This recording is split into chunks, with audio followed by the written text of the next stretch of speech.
மக்களவைத் தேர்தலில் காங்கிரஸ் கட்சி 40 இடங்களில் வெற்றி பெறுமா என்பதே சந்தேகம்தான் என மேற்குவங்க முதலமைச்சர் மம்தா பானர்ஜி விமர்சித்துள்ளார்.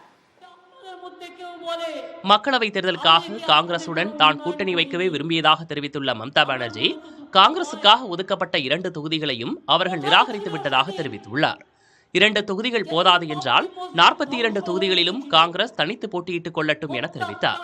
பாஜக பிரதான போட்டியாளராக உள்ள 300 தொகுதிகளையும் காங்கிரஸ் நேரடியாக எதிர்கொள்ள வேண்டும் என தான் அளித்த யோசனையை காங்கிரஸ் கட்சி ஏற்கவில்லை என்றும் மம்தா குற்றஞ்சாட்டினார்.